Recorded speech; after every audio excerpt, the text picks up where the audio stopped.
तो देखिए ये जो है जरा दृष्टि दोष में उत्तल प्लस अवतल दोनों प्रयोग करते हैं। जैसे चश्मे के आधे हिस्से में अक्सर नीचे हिस्से में उत्तल और ऊपर हिस्से में अवतल, तो ये आपका जरा दृष्टि दोष रहा, यानी ये दोष का निशान आता है। अब देखिए ये जो है ये रेटिना चलते हैं, ये देखिए ये आपका पुतली है। पुतली क्या होती है, तो जो आप जो काला हिस्सा देख रहे हैं, काले हिस्से में छोटा सा बिंदु होता है, इतना छोटा बिंदु, वो बिंदु नहीं है। ये जो आइरिस देख रहा है ना, काले हिस्से को आइरिस कहते हैं, और आइरिस के बीच में एक छोटा सा छिद्र होता है। आइरिस के बीच में एक छोटा सा, इतना छोटा छिद्र होता है। आइरिस के बीच में एक छोटा सा छिद्र होता है जिसे पीत बिंदु जिसे पुतली या नेत्र तारा कहते हैं। ये काला हिस्सा जो देख रहे हैं, काला हिस्सा के बीच में एक छोटा सा छिद्र होता है, इतना छोटा सा, जिसे पुतली या नेत्र तारा कहते हैं। पूरा प्रकाश इसी पुतली या नेत्र तारा से ही होकर जाता है।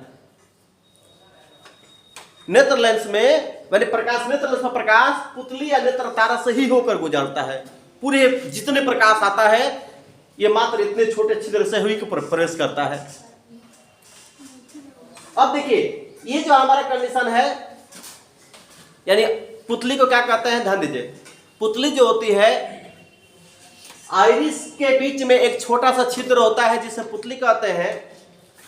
पुतली की यह विशेषता होती है कि ज्यादा प्रकाश में अपने आप छोटी हो जाती है और कम प्रकाश में अपने आप बड़ी हो जाती है। जब ज्यादा प्रकाश होगा तो अपने आप छोटी, और कम प्रकाश में अपने आप बड़ी हो जाती है। इसे ही पुतली समायोजन कहते हैं। जब ज्यादा प्रकाश होगा तो पुतली छोटी, कम प्रकाश होगा तो पुतली बड़ी। इस घटना को या इस समायोजन को पुतली समायोजन कहते हैं। पुतली समायोजन कहते हैं। अब आइरिस हुआ, आइरिस क्या है, तो नेत्र लेंस के ठीक सामने एक पतली रंगीन झिल्ली, अधिकतर काला होता है। नेत्र लेंस के सामने पतली अपारदर्शी रंगीन झिल्ली होती है। पतली अपारदर्शी रंगीन झिल्ली ज्यादातर काली होती है। कुछ लोगों को नीला, कुछ लोगों को भूरा होता है। जैसे सूर्य राय देख लीजिए, उसका नीला होता है, और रानी मुखर्जी के देख लीजिए, यानी भूरा होता है। तो ये देखिए ये जो कंडीशन है कि किसी का भूरा, किसी का नीला, ज्यादातर रानी मुखर्जी कौन है? मुखर्जी। तो देखिए यहाँ पर ये जो है, ये आपका ये जो आइरिस है, ये हिस्सा ये वाला, ये आइरिस है जो किसी का रंगीन झिल्ली होती है, किसी का ज्यादातर काली पाई जाती है। इसे आइरिस कहते हैं। आइरिस क्या करता है कि प्रकाश को अंदर जाने नहीं देता है। अब देखिए इसके, देखिए ये जो नेत्र लेंस है, और ये बीच में जो देख रहे हैं ये वाला, ये आपका जलीय द्रव है।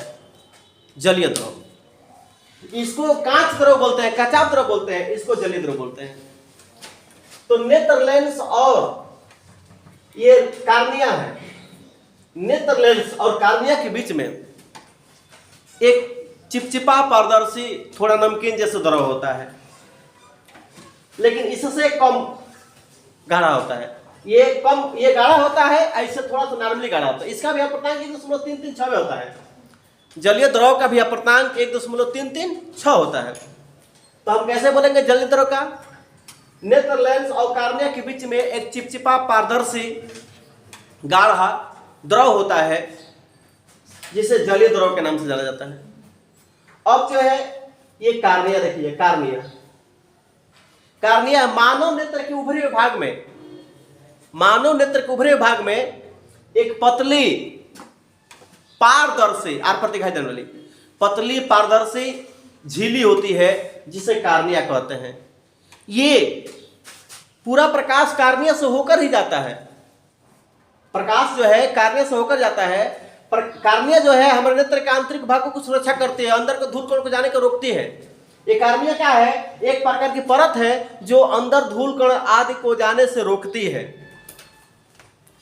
अगर नेत्र दान में दी जाती है तो कार्निया ही बदली जाती है। अगर नेत्रदान की बात करते हैं कहीं तो नेत्रदान में कार्निया ही चेंज की जाती है, कार्निया ही बदलते हैं। कार्निया एक प्रकार के त्वचा जैसा है, आंख का त्वचा, बाहरी परत। कोई दिक्कत? तो ये रहा आपका मानवनेत्र है। मानवनेत्र में अगर आपको इसमें कहीं समस्या है तो पूछ लीजिए, अन्यथा देखिए ये जो है आप कहीं से आराम से बोर्ड में अगर आएगा तो बोर्ड में फिगर बनाइए। बोर्ड में फिगर बनाने के बाद सारा लिखिए और लिखने के बाद इसके बारे में थोड़ा थोड़ा आप दे देंगे, आपको नंबर पूरा कंप्लीट मिलेगा। ठीक है, अब मैं चले